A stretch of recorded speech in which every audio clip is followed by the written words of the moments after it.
तो मैं गुफ्तगू सुनूँ मोहतरमा देबुनिसा देवी साहिबा से कि आप शगुफ्ता गज़ल के बारे में जो आज हमारी कहना चाहिए महफ़िल उरूसा है और आज इनको फ़ख्र उर्दू महफ़िल जो है वो पेश किया जा रहा है, पेश किया जा रहा है, उनको खिताब भी पेश किया जा रहा है और उनके लिए हमारा अवार्ड भी है फ़ख्र उर्दू अदब का, और उनके बारे में आप अपने ख़यालात का इज़हार फरमाएं। जी डॉक्टर शगुफ्ता गज़ल साहिबा, क्या कहूँ मैं उनके बारे में। 4 साल से हमारे साथ शरीक हैं प्रोग्रामों में, माशाल्लाह माशाल्लाह, और हम सब उनको सुनते रहते हैं। और अभी आपकी मोहब्बतों का सिलसिला है ये सब। आपने इतना खुशगवार माहौल दिया और एजाज़ दे रही हैं मुझे। आपकी बेशक आप इसके बिल्कुल हकदार हैं, इस्तिकाक रखती हैं आप इसका, और ये होना चाहिए, लायक एजाज़ है तभी तो। बेशक खास तौर पर आपकी सबकी मोहब्बत है, आप सबकी मोहब्बत। बेशक बेशक बहुत बहुत मुबारकबाद आपको पेश करती हूँ इस जश्न की। और बहुत खुशी होती है जब हम किसी जो उस अवार्ड का या एजाज़ का सही हकदार होता है तो खुशी होती है, वरना तो हमारे अतराफ़ में ये सब चीज़ें चलती रहती हैं, इधर से भी अवार्ड मिलते हैं उधर से भी मिलते हैं, लोगों को मिलते रहते हैं। लेकिन जब किसी जेन्युइन बंदे को मिलता है तो बहुत ज़्यादा अच्छा लगता है और अच्छा खुशी होती है, एक एहसास होता है कि चलें अभी भी हमारे अहद में जो है वो ऐसी चीज़ें बाकी हैं कि हम ऐसे लोगों को सामने लेकर आते हैं और उनको जो है उनको थोड़ी सी पजीराई मिल जाती है। हमारे एजाज़ अवार्ड से और एजाज़ से वो पजीराई तो हम नहीं मुहैया कर सकते जो दी जानी चाहिए, क्योंकि आपकी एक उम्र की खिदमात हैं, माशाल्लाह माशाल्लाह, कोई आज से काम नहीं कर रही है, एक उम्र गुजर गई है माशाल्लाह से आपकी भी।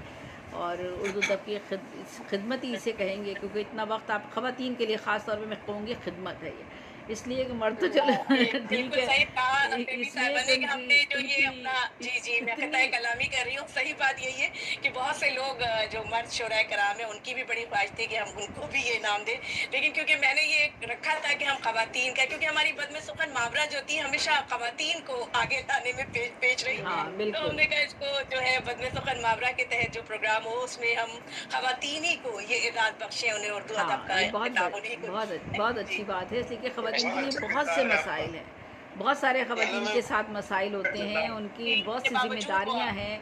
और अव्वल तो घर से इजाज़त नहीं मिलती, जब आप शायरी शुरू करते हैं तो घर वाले आपको सपोर्ट नहीं करते हैं, घर वाले आपको जो है वो आपको आगे बढ़ने की कोई इजाज़त नहीं देते हैं, घर से बाहर जाने की इजाज़त नहीं देते। तो इन सारे हालात में रहते हुए अगर अल्लाह ताला ने आपको ऐसी सलाहियतें दी हैं, ऐसी क़ुव्वत आपको वदियत की है, ऐसी सलाहियत वदियत की है, तो उसको काम लाते हुए आप काम करते हैं अपने तमाम मुश्किलात के बावजूद, तो ये मैं समझती हूँ कि ख़वातीन का एक बहुत बड़ा कारनामा है।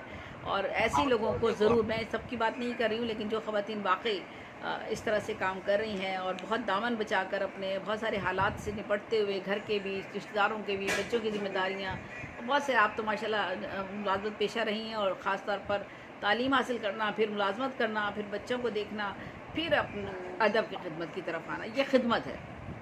वैसे तो हम अपने शौक़ के लिए कर रहे होते हैं ना कि चलें जी लिख लिया, शायरी कर ली, शौक़ पूरा हो गया, दिल खुश हो गया, किसी को सुना भी दिया, लेकिन जब आदमी वक्त निकालता है ये बड़ा काम है। माशाल्लाह आपकी शायरी में रवानी है, बरजस्तगी है, सादगी है, सलासत है, और जिस तरह वारदात कल्बी का आप इजहार करती हैं, अपने दिल के जो आपके जज्बात हैं उसका आप इजहार करती हैं, वो भी बड़ी खूबसूरती का और शाइस्तगी के साथ करती हैं। और उसमें कहीं भी ऐसी कोई चीज़ नज़र नहीं आती कि जिसमें किसी खातून को शर्मिंदगी महसूस हो या सुनकर महफिल में लोगों को शर्मिंदगी महसूस हो, क्योंकि ख़वातीन से लोग तवक्को रखते हैं कि ख़वातीन जो है वो हमारे लिए इज़्ज़त और एहतराम का एक जो है वो बहुत बड़ा एक सिंबल होती हैं ख़वातीन, सिंबल होती हैं। अगर ख़वातीन ही की ज़बान से हम ऐसी चीज़ें सुनना शुरू कर दें जो कि नाकाबिले, यूँ कहना चाहिए कि नाकाबिले मुनासिब नहीं होती, यूँ कहना चाहिए मुनासिब ना हो, तो ये बहुत बड़ी बात है कि जब आप क्योंकि ख़वातीन को देखिए हर जज्बा है ख़वातीन के पास भी। आपका शौहर आपसे जुदा हो जाता है, आपको इन सारी कैफियत से गुजरना पड़ता है, आपके बच्चों की तरफ से तकलीफ़ पहुंचती है, आपके घर में या आपके रिश्तेदारों की तरफ से तकलीफ़ पहुंचती है, बहुत सारे मसाइल होते हैं। उनको आप जब अपना इजहार का ज़रिया बनाते हैं तो आप अपने लिखना शुरू करते हैं, उसमें बहुत से जज्बात आते हैं आपके, उन जज्बात को बयान करने के लिए बहुत मोहतात अंदाज़ अख्तियार करना पड़ता है कि हम जो बात कर रहे हैं वो बात इतनी साफ़ सुथरी हो, इतनी शाइस्ता हो कि लोग उसको सुनकर ये महसूस करें कि हाँ जिसने ये अल्फाज अदा किए हैं उसकी अपनी शख्सियत क्या है। तो आपकी तो माशाल्लाह पूरी की पूरी शख्सियत हम सब के सामने है। बहुत ही माशाल्लाह नज़र बस से अल्लाह ताला आपको महफूज रखे सादगी है, आमीन हया है, आमीन हया आमीन है, सादगी है, ये बहुत बहुत बड़ी चीज़ है। तो बहुत बहुत आज की शाम आपको मुबारक हो। और तबीयत मेरी बड़ी ख़राब थी, दिल की हालत मेरी शुक्रिया। बड़ी ख़राब थी, लेकिन मैंने कहा कि नहीं, मैंने शिरकत करनी है, थोड़ी सी देर के लिए चाहे जाऊं, और बात करनी है मुझे शगुफ्ता के लिए। तो शगुफ्ता जी बहुत बहुत मुबारक हो। और मैं तो अब आजकल सबको लोगों को ये कहती हूँ कि नज़र उतारते रहें, क्योंकि मैं देख रही हूँ कि हमारे इर्द गिर्द लोगों को बड़ी नज़रें लग रही हैं। कुछ कभी कोई बीमार हो रहा है, कभी कोई मोहब्बत बीमार हो करने रहा वाले है। लोगों की नजर नहीं लगती। हाँ, तो बस मैं तो जी अल्लाह ताला सबको हिफ्ज़ व अमान में रखे, हर एक को हिफ्ज़ व अमान में रखे, सबको हिफ्ज़ व अमान में रखे। आमीन सुम्मा सुम्मा आमीन। जी तबस्सुम जी, बहुत आमीन शुक्रिया, शुक्रिया, आमीन बहुत आमीन बहुत शुक्रिया। बहुत शुक्रिया आपकी मोहब्बतों का। ये थी देवी साहबा जो ख्यालात का इजहार फरमा रही थी। अब हम चलते हैं सबिया